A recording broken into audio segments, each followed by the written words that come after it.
Гошод хизээ яаж танилцуулах вэ? Техникийн хувьд хүүхэд сууд сурсан цадаас буюу ойролцоогоор 6 эсвэл 8 сартаагаас нь гошог танилцуулж ихвэж болно. Гэхдээ асуудал нь 2 нас хүртэл хүүхэд таны юу хүсэж байгааг ойлгохгүй. Энэ нь таны санаа зовнисийн шалтгаан болж мэднэ. Та хүүхдээ дахин гошог дээр суусгаад байхад хүүхэд тань түндээ юмаа хийхгүй байвал шүү дээ. Тиймээс гошог танилцуулахыг 50 хорсууж 1 хагас эсвэл 2 нас хүртэл хүсэж болно.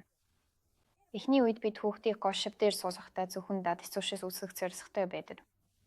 Хэрвээ хүүхэд гошгийг зориулалтын дагуу ашиглаж чадвал бид түүнийг идэвхтэй магтаж урамшуулна.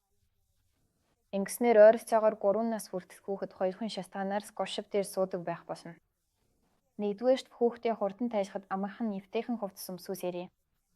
Өөрөө хийс бус битүүсийг босон боди одоо тохирохгүй, харин өмнөд хамгийн тохиромжтой. Хоёрдугаарт хүүхдээ эсвэл олон удаа живхгүй байсгаарай. Энэ нь хүүхдэд гошог хэрэглэх нь эсвэл тухтай гэдгийг хурдан ойлгоход нь босвно. Гуравдугаарт хэрвээ танд тухтай бос хүүхдээ өөртөөгөө хамт ариун цэврийн өрөө рүү авч орж жишээ үзүүлсээрэй. Хүүхэд ээж аавын хийдэг зүйлсийг дагаж хийх юм чухал. Хэрвээ эцэг эхчүүд ариун цэврийн өрөө ордог бол би ч бас том хүн шиг болж гошог хэрэглэх ёстой гэж боддог. Дөрөвдүгээрт хүүхдээ гошог хэрэглэж сургахдаа өөрт босон хүүхдэд хангалттай цаг хүч байгаа үед ихсээрэй.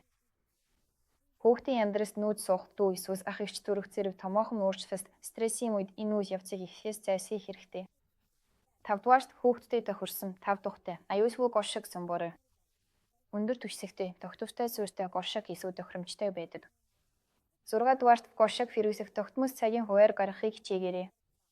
Жишээ нь хүүхдээ хоосны дараа босон мундахын өмнө гошог дээр суусгаж байгаарай. 7-дугаарт тавсаамын хэлбэрээр хүүхдийнхээ дуртай тавсаамыг гошог дээр суусгаж үсгсийг нь хамт ярьж тогсоорой. Тавсаамын магтаад дараа нь хүүхдтэй гошог дээр суухыг самс босгож мөн эпс магтаарай.